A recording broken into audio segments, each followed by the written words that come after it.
Mai ngā pokahiwi ronganui anu ko, ki tēnei whenua o Ngāti te kōrau hapu, Ngāti te kōrau tangata, o Ngāti kahungunua rangitane. Before the founding of Masterton in 1854, this land on the reserve made up part of the vast Kurupuni forest that stretched between the Wainawa and Waipoua rivers. For local Māori, this forest was their home. The hapu also leased part of their ancestral lands before it was sold to Victoria, Queen of England in 1858 for £350. Overseas settlers then bought various 40-acre lots, including Lot 33, which is now the reserve. Tree by tree, the forest was then felled, providing housing for settlers and fencing for livestock. Going back to the early 1900s, the land was leased by the Wellington Acclimatisation Society. Their big idea was to create a trout farm. The land around the hatchery was left largely undeveloped. Then in 1949, the 48-acre site was acquired by the Masterton Trust Lands Trust. Later in the 1970s, the Trust proposed a 33-acre high-class residential suburb called Springvale. Work began in May 1977, digging out the swampy ground with the addition of a small island in the middle. But as cost for the project rose, it was finally decided that Springvale was too expensive and was cancelled. Living across the road in 1993, it was just a swampy ground that had cattle beasts grazing, weeds growing everywhere, and it was just full of blackberry and rubbish, as it were. And I could see a potential of bringing back native plants and then encouraging native birds to return to the area. And I then made it an approach to the Trust Lands Trust that would be able to be returned to its native bush, like originally before the Europeans came. Aided by community volunteers, the Masterton South Rotary Club then set to work alongside the Forest and Bird Society and heaps of local school children. First, non-native trees and invasive bushes were cut and cleared out. Holes were then dug by tractor and planting in the bare landscape was begun. Another major task was tackling the sorry state of the main lake. The island originally was just a low little mound, and it was a real mess. There was trees falling into the lake, there were trees from the island falling out. It wasn't a pretty sight. So Merv and the volunteer team decided to drain the lake to improve the flow of water that flowed into the Kurupuni stream. All this was mud down here, sort of semi-dry mud with trees coming down, and then Buchanan's came in with their big digger and we tidied everything up, pushed it all up onto the island and forming a much bigger island. With the lake finished, Merv Kite then came up with another grand idea. I was determined that we were going to have tracks that meandered, so you couldn't really see far in front of you. You're always coming around a corner and there was always a different vista in front of you. And on the Saturday morning, the community service boys, who'd transgressed, would come down and they'd get on the wheelbarrows. Some of them were forestry boys, and there were some of them who were boy racers from town who had never lifted anything heavy in their life. So the forestry boys enjoyed it and the boy racers didn't.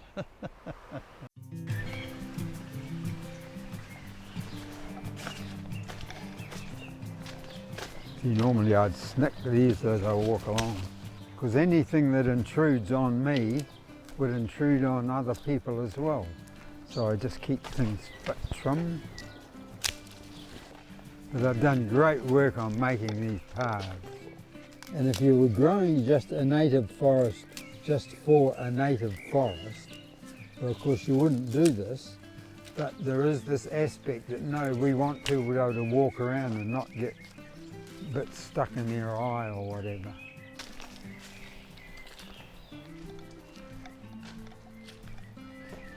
The boardwalk has been here for decades now, and it's constructed in a way that you're safe walking on it, won't slip. Have to make a deliberate decision at a given point. No. Stop thinking and just appreciate. Just appreciate.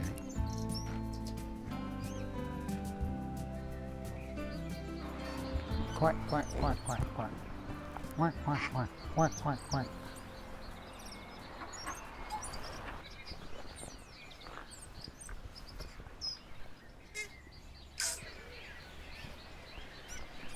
Yeah, that's very nice.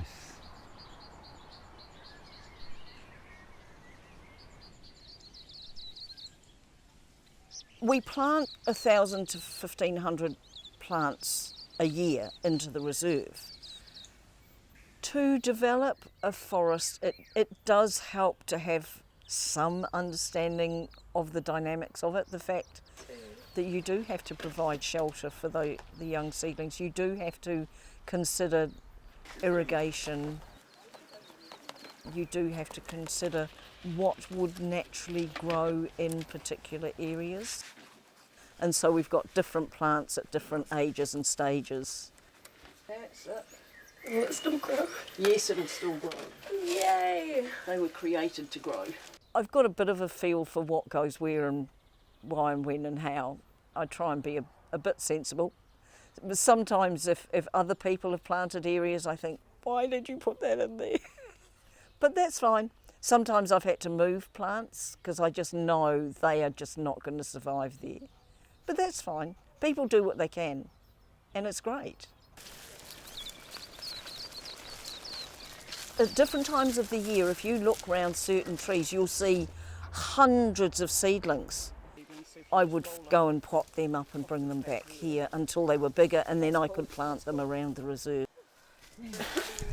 You ram the fork in and push it in and then wiggle it.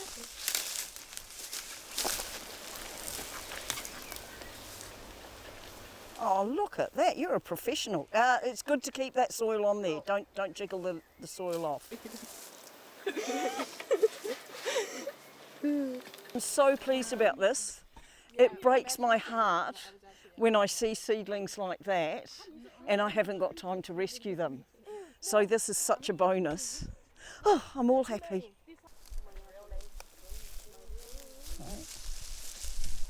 We're just trying to facilitate the natural processes, speed it up a bit really. If you left this area, didn't manage it, just left it completely, maybe in 50, 100 years your native bush would have come through. We're just trying to speed up that natural process and trying to avoid invasion by, weed species that would slow down that process.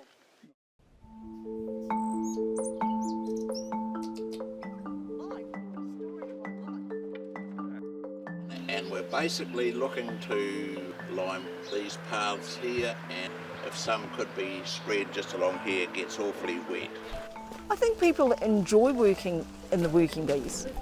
They enjoy the fellowship, they enjoy the camaraderie, getting out in the open, working together on a project, on a particular area, seeing the progress we make, the sense of achievement, the sense of being part of something bigger than any of us could do on our own.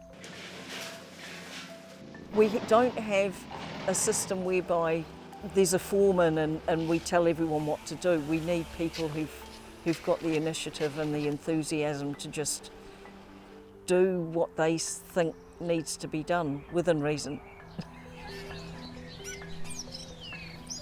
absolutely have needed and still need people who are generous with their time, their talents, whatever they can do. We welcome anyone in any capacity. It takes a lot of volunteer hours. You need groups of people who are willing to commit to it for the long haul. Those people can change over the years, but you still need a core of people who have the vision and the passion to make it work.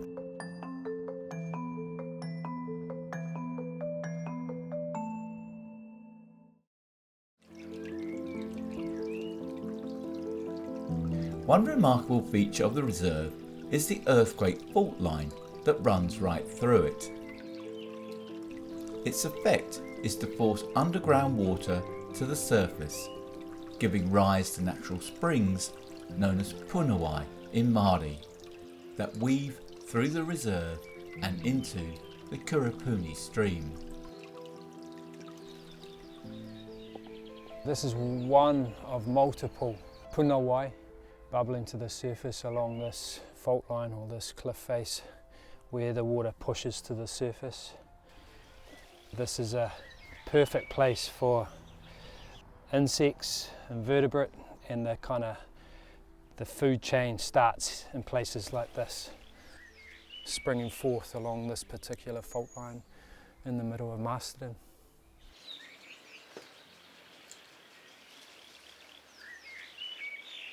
When you're walking through Millennium Reserve, it's quite easy to miss places like this because they do look insignificant, but when you look a little bit closer, you realise how this is the source of life, and culturally it's a place of healing and a sanctuary for being quiet and connecting to nature.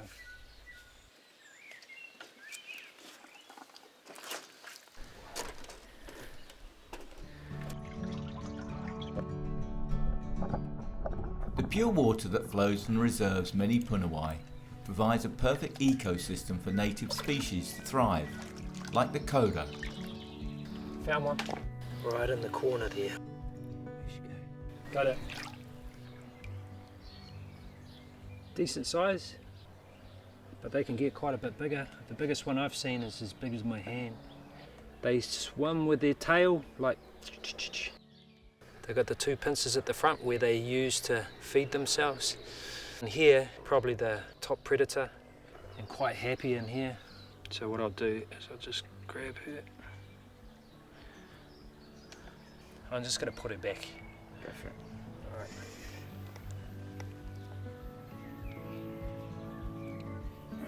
There we go. Oh, it's just so cool to see, eh?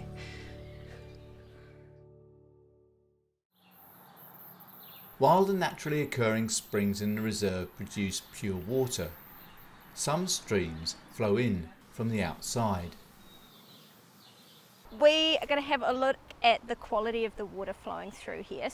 We have this here, and that'll read the conductivity of the water. So what we're measuring is basically how much stuff is in there. It could be runoff from the road, like chemicals from the tyres or the exhaust fumes, or if somebody dumped paint down their drain, yeah, any of those sorts of things. So stick it in the water, make sure it's fully in. So what does the top number read? 84. 84, so that was the conductivity. So we would say that this is pretty clean water.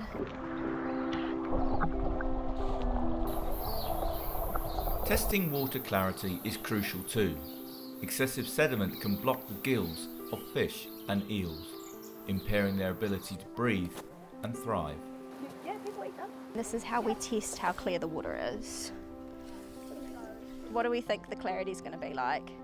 And just yell out when you can't see it anymore. Sweet, so then we take it off and we have a look at it. So basically what that's saying is on average, the visual clarity is 7 centimetres, is how clear the water is. Oh, I like this one. Yes, so this looks a bit different, hey? So we'll put all the stuff down here. I hope that by bringing these school students into this space and talking about the work that has gone into creating this reserve, we inspire them to, you know, they can do their little bit in their backyard, and then hopefully as they grow up they'll be wanting to do even more than that and look at creating systems like this in other areas.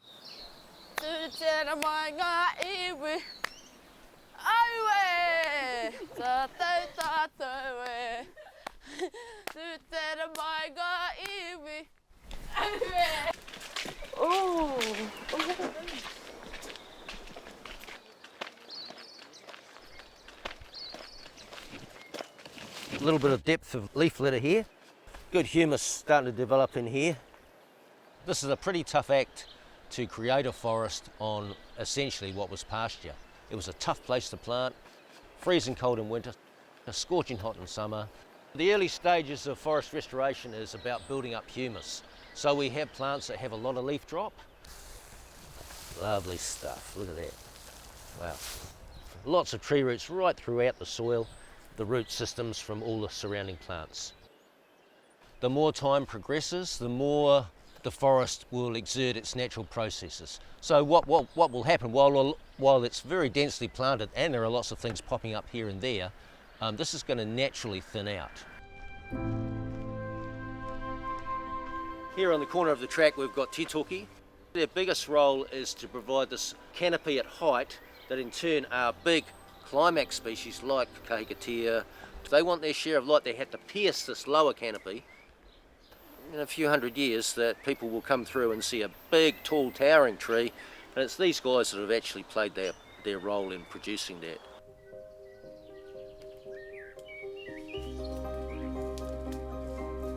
As the reserve's ecosystem develops, it provides a suitable habitat for more elusive animal species to move into, like the Naheri gecko.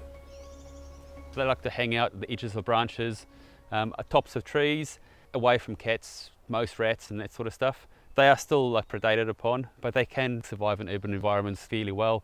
Pretty much all New Zealand geckos, including Naheri geckos, are endangered. If you don't have the habitat, you don't have any hope. Once you've got the habitat, pest control will give them a fighting chance. By creating the right conditions, the reserve is able to attract other reptiles like the barking gecko. Setting up a reserve like this, just planting it up and walking away, you've done half the job. You need to create a safe environment so that the existing lizards in the area can come here, thrive and multiply. There's every chance that with this beautiful space that's been created, they would have made it in here. Leave them be, give them a bit of habitat, bit of pest control, and they will flourish.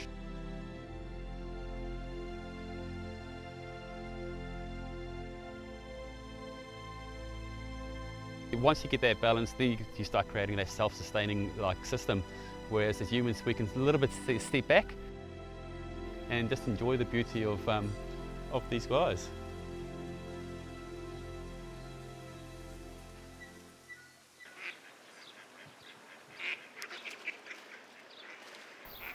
The different kinds of trees.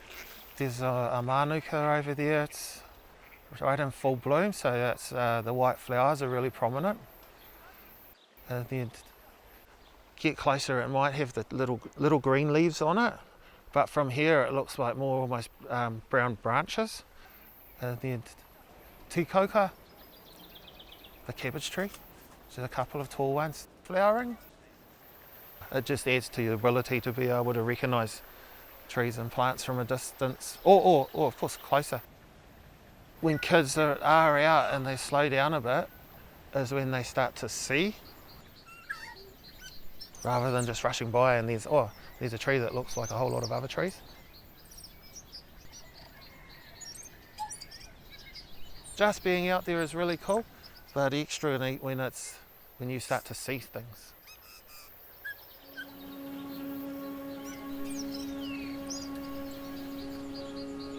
And this is rangiora.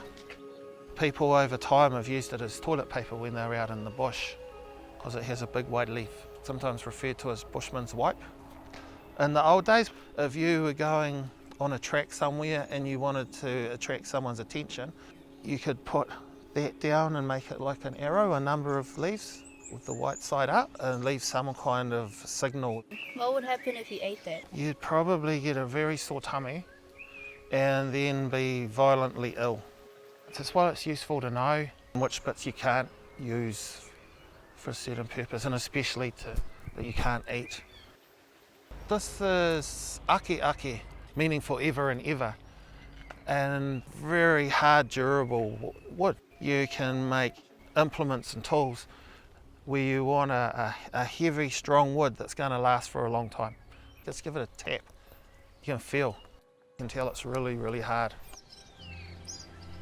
This plant is koromiko, and it's used to stop dysentery in other got the runs and that stomach complaints, and you can eat it.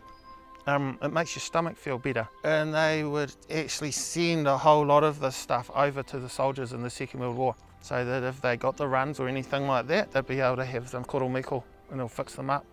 You want to try it? Right throughout here, there's all these things that can help you to fix health problems. The whole big university, you know, like a big wānanga just being in the forest. The tōtara is a sacred tree. It represents Tāne Mahuta, Atua of the forest, and all of his children are the plants and the trees. They bred berries about that big, lots of them, and they're quite juicy and tasty. How old is the tree? Would have been planted since 1994 when the reserve was established. Older trees are thought to be 800 to 1,000 years old, older than people have been around here.